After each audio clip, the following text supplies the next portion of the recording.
Hello everyone. आज हम लोग पढ़ेंगे क्लास थर्ड इंग्लिश।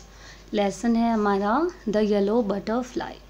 बटरफ्लाई मतलब आप लोग समझते हो तितली, ठीक है, जो आपको आसपास ना उड़ती हुई दिखाई भी देती होगी। तितलियाँ जो होती हैं ना बहुत कलरफुल होती हैं। तुम लोगों ने देखा होगा कि तितलियों के कलर्स होते हैं बहुत से, उनकी जो विंग्स होती हैं ना, पंख बहुत ही ज़्यादा कलरफुल होती हैं। और बच्चे जो होते हैं, छोटे छोटे बच्चे, वो इन तो तितलियों के पीछे भागा करते हैं क्योंकि उन्हें तितलियाँ काफ़ी पसंद होती हैं। तो ये लेसन है, ये स्टोरी है हमारा एक बटरफ्लाई के बारे में जिसका कलर है येलो। येलो मतलब पीला, ठीक है। So let's start the lesson. A yellow butterfly flew around in Sonu's garden. एक येलो बटरफ्लाई थी, एक पीले रंग की तितली थी, ठीक है, जो सोनू के गार्डन में घूम रही थी, है ना, उड़ रही थी इधर उधर।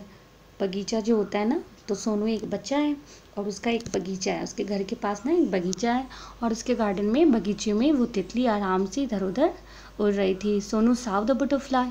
सोनू ने बटरफ्लाई को देखा। He ran to catch it. और उसने भी वैसा ही किया जैसे छोटे बच्चे करते हैं, तितली के पीछे भागते हैं, वो भी दौड़ता है उसे पकड़ने के लिए। कैच इट, पकड़ना, ठीक है। The butterfly flew to the rose bed. Butterfly क्या करती है, वहाँ से उठकर गुलाब के एक फूल पे जाके बैठ जाती है। रोज़ बेड, ठीक है, रोज़ का जो फूल होता है ना, उसके ऊपर में जाके वो बैठ जाती है। It sat on a red रोज।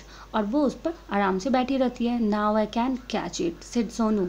सोनू खुद मन ही में सोचता है कि अब मैं इसे आसानी से पकड़ सकता हूँ। He walked slowly and silently to catch the butterfly.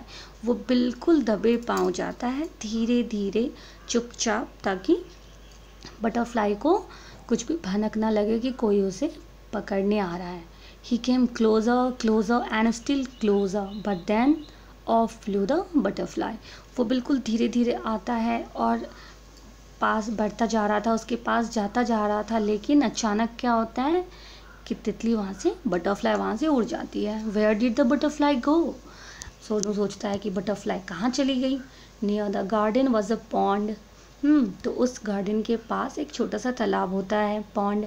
In the pond was a white lotus. और उस तालाब में एक वाइट लोटस होती है ना, कमल का फूल होता है। Around it grew round leaves. और उस फूल के आसपास जो है राउंड लीव्स होते हैं, गोल गोल पत्तियाँ होती हैं। दे फ्लोटेड इन द वाटर। और वो जो पत्तियाँ हैं वो पानी में तैर रही थी।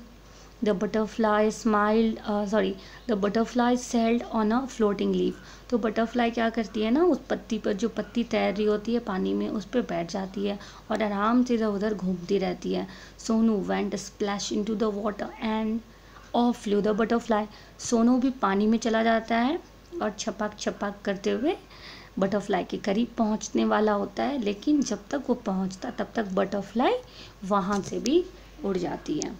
Where was it. अब ये सोचता है कि वो कहाँ चली गई। Sonu looked up, he looked down. Sonu देखता है, ऊपर देखता है, नीचे देखता है, हर तरफ देखता है। Near the wall was a pitch tree. और वहाँ पर एक दीवार होती है, दीवार के पास एक पिच ट्री होता है, ठीक है। It had pink flowers. और इस पर पिंक कलर के फूल लगे होते हैं। The butterfly set on a pretty flower. Butterfly क्या करती है, जो पेड़ होता है ना, प्रेटी पिच वाला, पिच ट्री, उस पर जो फ्लावर्स लगे होते हैं, तो एक अच्छे से सुंदर से फ्लावर पे वो जाके बैठ जाती है। आई can catch you shouted Sonu. Sonu चिल्ला कर कहता है कि मैं तुम्हें पकड़ सकता हूँ। ही क्लाइम्ड अप द ट्री। और वो पेड़ पे चढ़ जाता है। Up he climbed but back it flew down from the tree. और वो चढ़ता जा रहा है पेड़ पर, लेकिन जैसे ही वो ऊपर चढ़ता है कि तितली वहाँ से भी उड़ जाती है। Sonu jump down too. Sonu भी वहाँ से कूद जाता है। फिर ही चेज द बटरफ्लाई। फिर वो उसका पीछा करता है। चेज मतलब होता है पीछा करना। From the rose to the lotus. गुलाब के फूल से लेकर लोटस फ्लावर तक। And up the peach tree but he could not catch the butterfly. तो रोज़ फूल से लेकर के लोटस तक, फिर पिच ट्री से लेकर, है ना, पिच ट्री तक, पिच ट्री पे जो फ्लावर्स लगे होते हैं वहाँ तक, लेकिन वो बटरफ्लाई को नहीं पकड़ पाता है, ठीक है।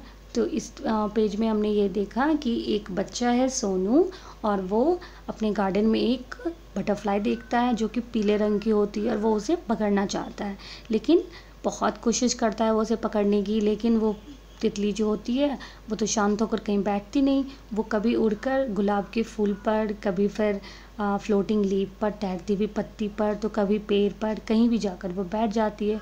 और सोनू बिल्कुल परेशान होता रहता है कि वो उसे पकड़ना चाह रहा था और पकड़ नहीं पा रहा था।